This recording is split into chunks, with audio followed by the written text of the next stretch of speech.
Hi, everyone, and welcome to the As I Amber podcast.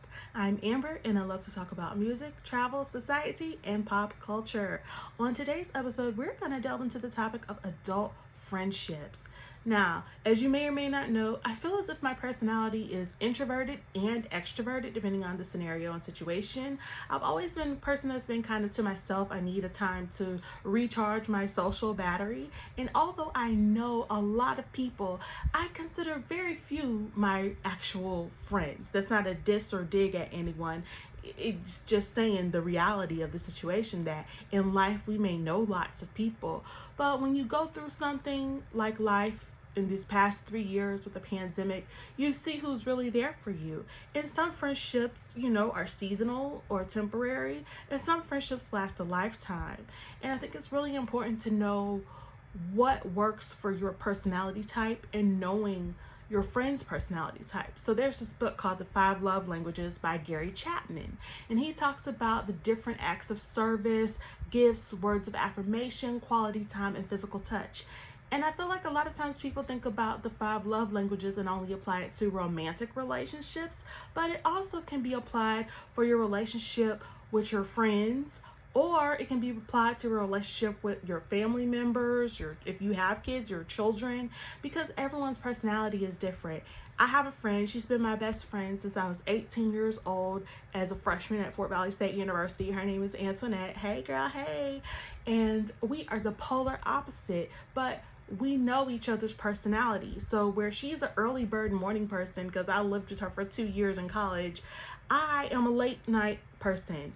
I know that she was not going to be up at midnight ready to go somewhere or talk about something. She's going to be asleep. And she's going to be up at 6:30, whereas I'm going to be knocked out because I just went to bed 4 hours ago. So it's just interesting to know your friend's personality and the dynamics, because although she is my friend, my really good best friend, she's been there for me and through thick and thin and things of that nature, and we're in our 30s now, so that's like the longest friendship I've had. And she has never been, a hater, or she has always told me the truth.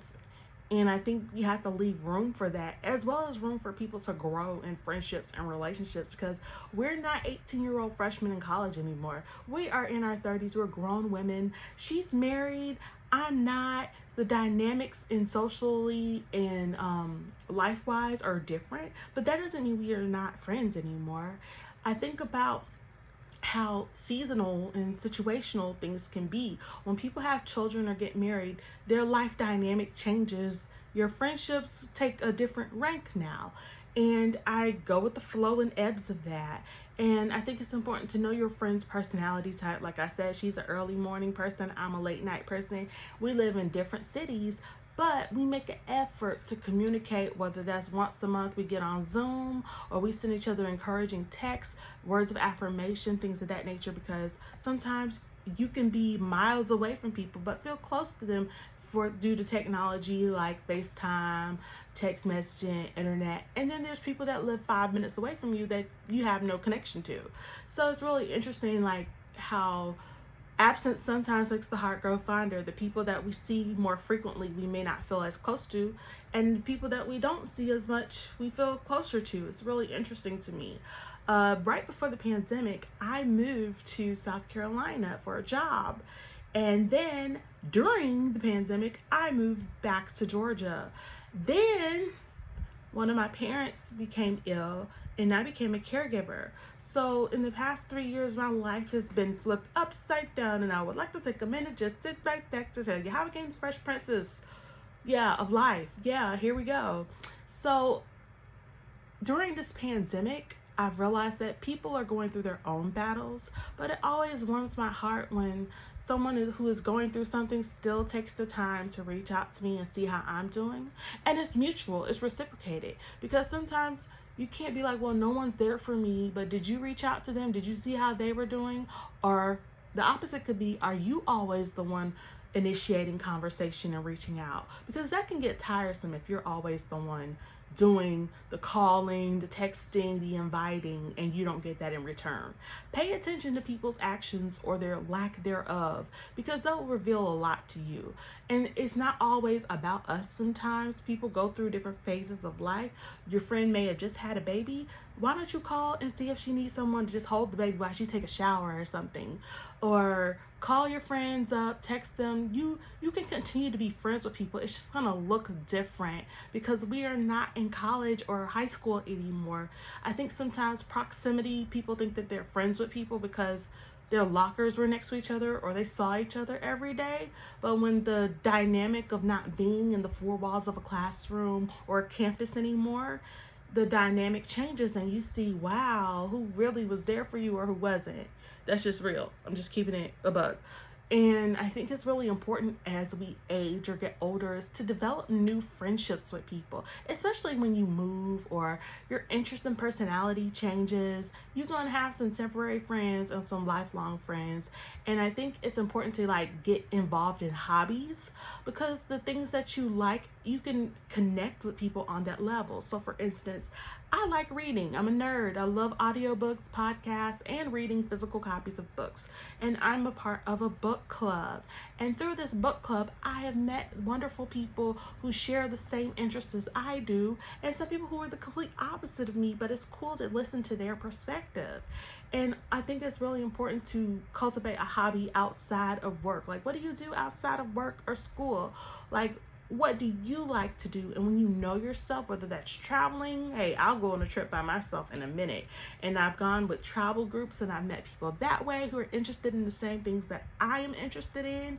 And I met people who are interested in the same things as me and still have different perspectives. So Drake may have said no new friends, but I think it's important to be open to new relationships and friendships with people. You may meet your best friend, and don't get so caught up on loyalty and longevity. Yes, loyalty is really important, but sometimes you can have a better connection with someone you met in 6 months than someone you've known 16 years. There's plenty of people I've known for years, but did they show up for me?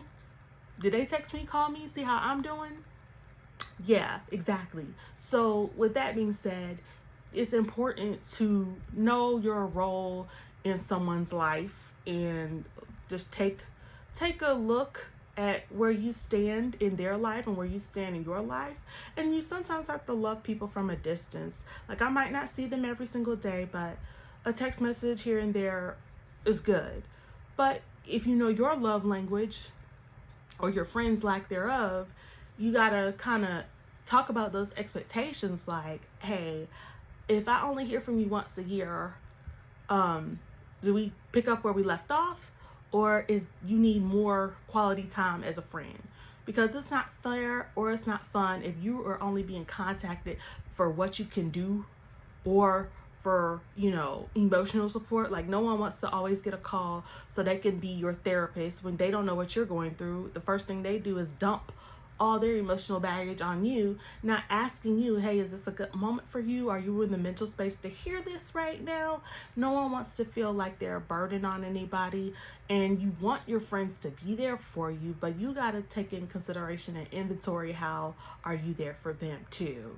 Outside of friendships, I want to give a shout out to, I know it's really random, but it's on my mind, to all the students and graduates of the class of 2023. You all went to school during the pandemic. Like, that's a lot. Even the class of 2020, 2021, 2022, the people who have graduated in these past 3.5, 4 years, y'all, kudos, blessings to you all. Outside of the graduates of 2023, I want to talk about my time at Janet Jackson's Together Again concert tour in Atlanta. It was everything to me. My mom and I went. I surprised her with tickets Christmas, but the concert wasn't until a couple of weeks ago in April. So it was really good. If you want to know more about that, check me out on TikTok and Instagram Reels. I went in a little bit more detail about that, so you can follow me there at As I Amber. Another thing is, I am reading the book Shine Bright by Danielle Smith. She's one of my favorite journalists. She used to be editor-in-chief of Vibe magazine, and I just love her musical taste. She has a podcast on Spotify called Black Girl Songbook, where each episode goes in depth about a specific artist and their life, and it's just really good if you're into that VH1 kind of behind the music kind of theme vibe. It's really good. In other news, I just been working and living life like it's golden. Cause you know what? People like, Amber, you always going somewhere doing something. And I'm like, you know what? Time is not promised. Life is not promised. That doesn't mean just spend, crazy or not think about the next day. But these past 3.5, 4 years have really taught me that you got to enjoy the moment. You can't push things off and say, I'm going to do this when I'm 60, because who knows what life's going to look like for you at that age. You never know. And another thing that I've been doing is I've been listening to a lot of albums that came out in the 90s. And I was a small child in the early 90s, but one of my favorite albums of all time is behind me. I got it on vinyl. It's Groove Theory's debut album, Groove Theory. If you don't know what Groove Theory is, it was a duo consisting of R&B neo soul artist Emile LaRue as well as Bryce Wilson, and they have the song, I'm pretty sure you've heard it, Tell Me. If you don't know it, Google it, YouTube it. I can't sing it for copyright purposes, but it's one of my favorite songs.